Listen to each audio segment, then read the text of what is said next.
Assalamualaikum warahmatullahi wabarakatuh. Bismillah walhamdulillah wassalatu wassalamu ala rasulillah wa ala alihi wa sahbihi wa mawalah. Amma ba'du faqad qala Allah ta'ala fil Qur'anil Karim. A'udzu billahi minasy syaithanir rajim.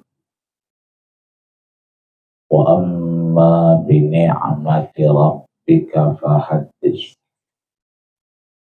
Wa qala Rasulullah sallallahu alaihi wasallam fi hadits syarif. Ad-dinun nasihah. Qulna liman ya Rasulullah. Qala lillahi wa li kitabihi wa li rusulihi wa li a'immatil muslimina wa ammatihim. Para guru, para orang tua, para sepuh, para jenis sepuh bil khusus, Bang Hasan beserta keluarga besar, anak cucu mantu, mudah-mudahan Allah jaga kesehatannya, Allah jadikan semuanya bahagia dunia akhirat. Allah jadikan rumahnya yang biasa kita pakai raudhah min riyadil jannah, taman di antara taman surganya Allah Subhanahu wa taala. Amin ya rabbal alamin. Tajauh Tatoji semua Tarjina Suhandi Tadi Syukran Sarjana yang baru aja dapat Piala Dunia. Jamal kan dapat Piala Dunia.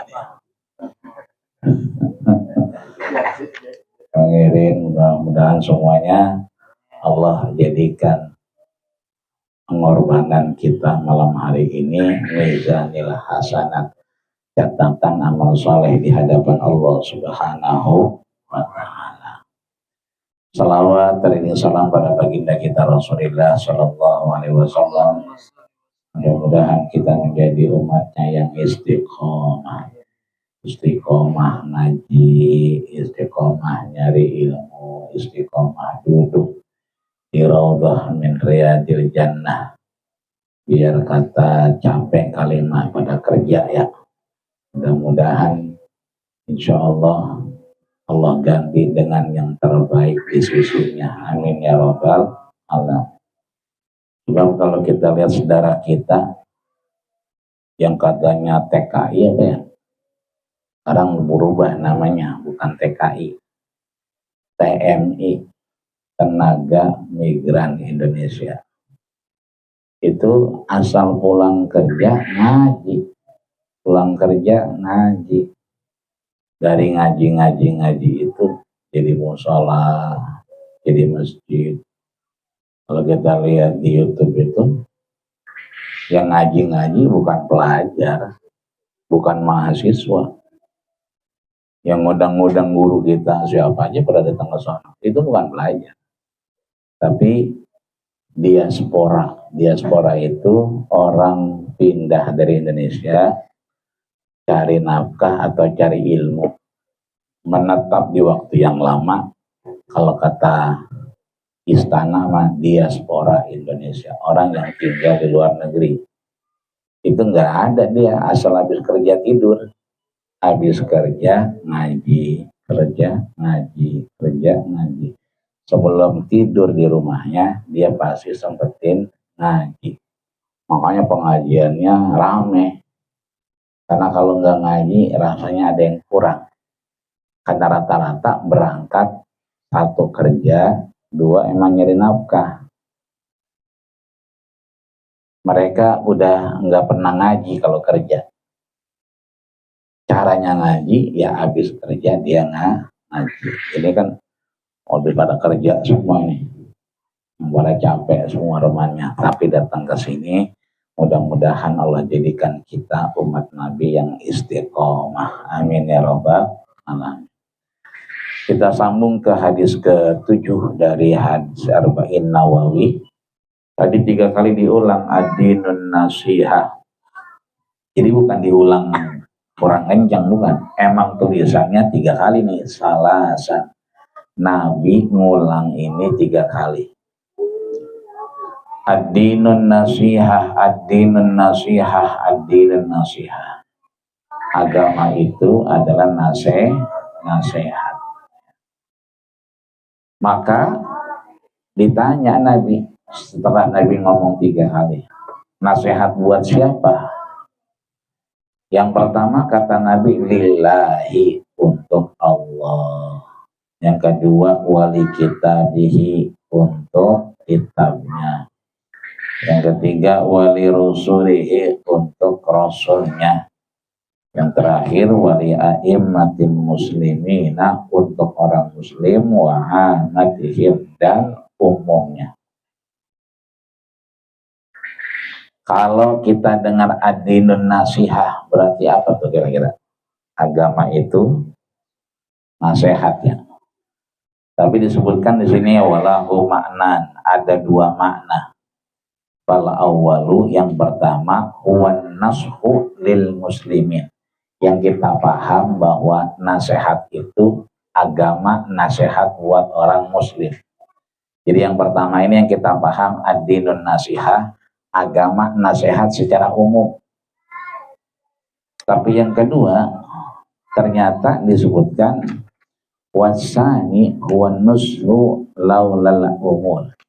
Yang kedua ini adalah nasihat yang manis-manis, yang enak-enak. Tadi saya minum apa teh manis ini ya, tapi kayaknya pakai madu kayaknya, apa pakai gula, tapi rasanya rasa madu, jadi saya pikirnya ini madu ini. Iya. Jadi yang kedua itu maksudnya beragama tuh yang enak-enak aja, yang manis-manis aja, yang kayak madu.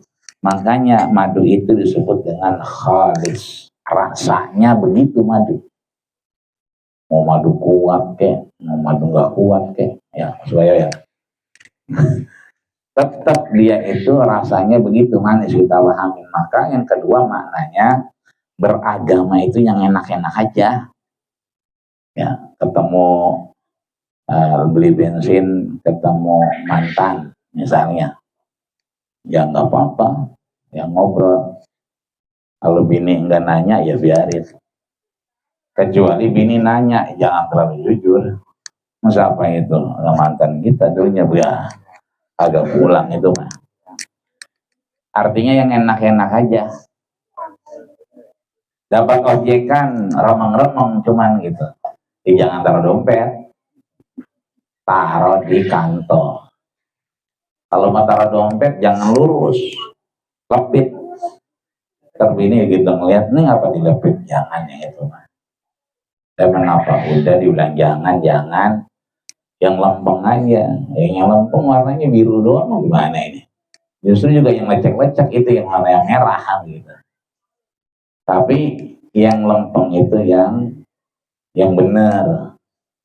Artinya yang kedua ini mau enak mau kagak enak, beragama kudu enak ya.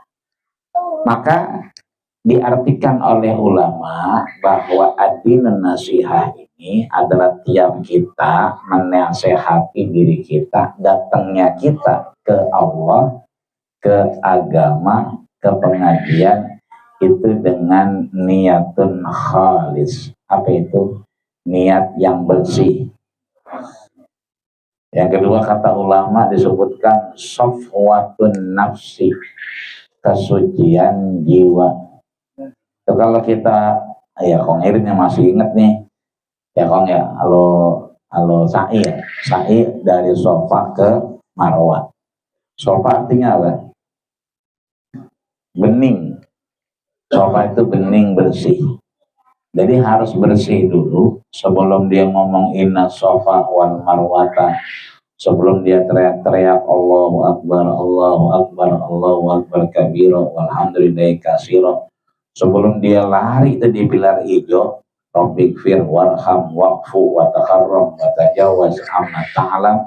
Sebelum nyampe kemari ya kan?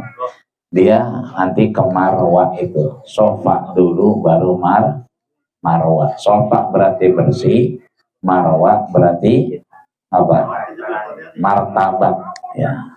Marwa itu berarti martabat yang tinggi di hadapan Allah Subhanahu wa ta'ala. Maka sekali lagi, nasihat diartikan dua. Yang pertama adalah nasihat yang kita paham. Yang kedua adalah nasihat yang enak-enak, beragama yang enak. Di sini disebutin nih, kenapa begitu? Dulu Nabi ada perang Tabuk namanya. Semua waktu itu disuruh berangkat sama Nabi. Ada 3 orang yang gak berangkat. Maka Allah turunkan, laisa 'alad du'afa wala 'alal mardo. Yang 3 itu jangan diomelin dulu. Yang pertama, lihat apakah dia du'afa, dia itu lemah, capek, kurang enak badan, atau yang kedua mardo, emang sakit beneran. Maka harus dilihat nih, dari 3 orang yang gak berangkat ini, ternyata Allah ingetin di surat At-Taubah ayat 91, lihat dulu, laisa 'alad du'afa, kalau dia emang kecapean, letih, udah gak mampu, maka dimaafkan. Wala 'alal mardo, yang sakit juga dimaafkan, ya. Maka tinggal 1 orang tuh, yang 2 berarti dimaafkan karena sakit, 1 kecapean, yang 1 ini memang ikut-ikutan. Maka akan dinasihatin sama Nabi, yang akhirnya ditakzir, diasingkan. Karena waktu perang Tabuk semua harus ikut perang waktu itu. Maka disebut sama Nabi ad-dinun nasihah, agama itu untuk nasihat, ya. Maka nasihat buat siapa? Yang pertama disebutkan lillahi, untuk Allah. Kita kalau udah datang kemari niat karena Allah, kan pastinya niatnya emang itu doang, ya. Nggak ada kita niat yang nggak ada kayaknya. Kalau udah malam Rabu ngaji di sini, pasti niatnya ngaji karena Allah. Cuman biasanya kali jam segini kita belum sholat isya, karena nyampe di rumah udah azan. Begitu kita nyampe di sini jam 8, setengah 9, dipastikan kita udah sholat isya. Berarti kita beriman. Sebelum kita tinggal bini kita, anak kita ke sini, kita udah nanya, besok ada yang mau dibawa nggak? Bocah sekolahnya yang lainnya aman, nggak ada, berarti kita kemari. Berarti kita udah beriman. Sebab iman yang paling benar kata Nabi, lan tanalul birra hatta tunfiqu mimma tuhibbun. Mengalahkan apa yang kita paling pengen. Ya, enak jam segini misalnya apa? Main raket di sana. Padel, ya. Ya. Kan padel gede-gede doang mainnya. Tapi emang gerah. Karena raketnya berat, mainnya begini-begini doang, tapi gerah. Emang enak, kali mau pulang kerja. Tapi karena kita pengen ngaji, berarti kata ulama, kita mengedepankan iman. Maka dengan beriman, kita sudah menasehati diri kita kepada Allah. Yang kedua, ikhlas. Apa yang kita pengenin sekarang, kali mah pengen rebahan, kali mah pengen ngopi, kali mah ngopinya kita tunda, ngaji dulu. Kali mah pengen ngerokok gitu, kali mah gitu. Asem kayaknya udah gitu kan. Tapi kita tunda. Nah itu karena kita nundanya karena ngaji, maka itu berarti kita sudah mengikhlaskan diri kita kepada Allah. Ya. Itu lillahi. Yang ketiga, nasihat kepada Allah, kita terus taat. Kalau timbang ngopi terus main padel, kita boleh jadi belum sholat isya udah ngopi aja, main padel aja. Tapi kalau udah ngaji, karena kita menggugurkan kewajiban, maka suka nggak suka kita sholat isya dulu. Meskipun ada yang begitu azan isya nggak sholat, nggak azan, nerusin taklimnya sampai lewat isya. Ya, di masjid Bang Iput tuh asal azan terus. Ya, karena beranggapan memang nuntut ilmu itu wajib. Ya.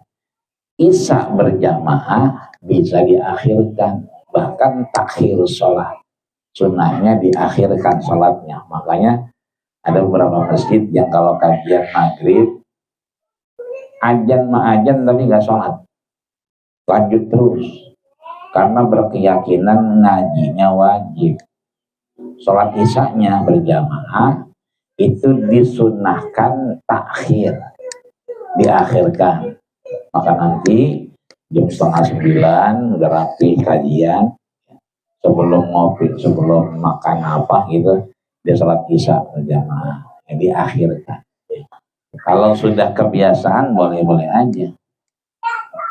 Kayak kita nih jam 8, mulai jam 8:30 tadi. 8, jam 8 kurang lah. Pokoknya asal saya nyampe jam 8 udah Yasin tengah-tengah. Berarti kan udah banyak yang dibaca. Lama-kelamaan kalau mau dengerin bacaan Yasin habis isya sebelum jam 8, ya didarilah akhbar. Kan begitu. Lama-lama kelamaan ya mungkin kalau terus dibaca bisa jadi kan lama kelamaan jadi tarekat Mas'udiyah, ya. Tarekat Jaud, ya. Karena asal baca Yasin ya kan terus sampai 8:30. Itu dalam rangka kita taat. Biasanya ngaji kita udah sholat isya, beda sama bocah. Bocah tuh kadang-kadang kalau ngaji mah mulut dan ngaji, kadang-kadang Thailand kita tanya udah sholat isya belum. Mestinya isya dulu, baru kemudian dia tahlilan, dia ngaji. Kecuali bentuknya jamaah komunal. Ini kita ngaji maghrib misalnya, isya belum rapi, berarti nggak sholat isya. Kapan isyanya? Ntar udah rapi, 8:30. Nah itu berarti kita masih dalam ketaatan. Yang terakhir itu mencintai apa yang dicintai Allah. Kan selama masih ada orang nyebut Allah, kalimat Allah, tidak akan mungkin ada kiamat. Taqumus sa'ah, kiamat itu dieksekusi kalau udah nggak ada orang yang nyebut Allah. Jadi kalau selama di sini masih ada yang nyebut nama Allah, masih kedengaran nama Allah, maka belum ada kiamat. Jadi masih lama ya, Gus Wayo ya. Masih lama kiamat berarti. Karena yang kedua, wali kitabihi, ya, untuk kitabnya. Ayat pertama yang turun bunyinya apa? Iqra, betul ya. Sehingga kata Nabi, ma ana biqari. Ya. Makanya Ustaz Haji Naswandi punya al-Iqra. Iqra itu biasanya mau lancar, mau kagak baca aja. Ya. Beda sama antar tilawah. Ya. Kalau tilawah itu berarti sudah tahu makhrajnya, sudah tahu matnya, kemudian dia menelaah bacaannya. Tapi kalau diterjemahin sama, Iqra ya baca, tilawah ya baca. MTQ apa artinya itu? musabaqah tilawatil Quran. Yang dilombain apa? Baca Quran kan? Berarti ikro amat tilawah sebenarnya sama-sama baca. Kalau kita lihat terjemahan tuh, terjemahan Quran Kementerian Agama, ya ikro yaitu baca, tilawah ya baca, ya, nasluha kami membaca. Cuman kalau ulama menyebutkan ikro kita yang penting baca, kalau tilawah ada dorongan kita untuk memahami. Nah itu berarti begitu kita buat likitabihi dengan kitabnya, maka kita kemudian mencari kaitannya yang ada di Quran. Ada tulisan shod lam, berarti berhenti apa lanjut? Kalau kita ngaji ada tulisannya shod lam, berhenti apa lanjut? Lanjut. Kenapa? Shod lam artinya al-waslu aula, diterusin jauh lebih baik, biar kata kita ngos-ngosan pas lempengan itu balik lagi, biar kita nerusin di titik itu, karena shod lam al-waslu aula, diterusin jauh lebih baik. Beda lagi sama qaf lam, berarti al-waqfu aula, biar kata kuat, mampu, suaranya panjang. Begitu ada qaf lam, ya berarti berhenti, biar kataku kuat. Ada alim, ada alim. Kalau alim pakai ain berarti apa tuh? Allah Maha mengetahui. Kalau alim pakai alif, alama ya'lamu artinya marada yamrudu, artinya sakit. Kan nggak mungkin Allah itu alim. Yang benar berarti alim pakai ain.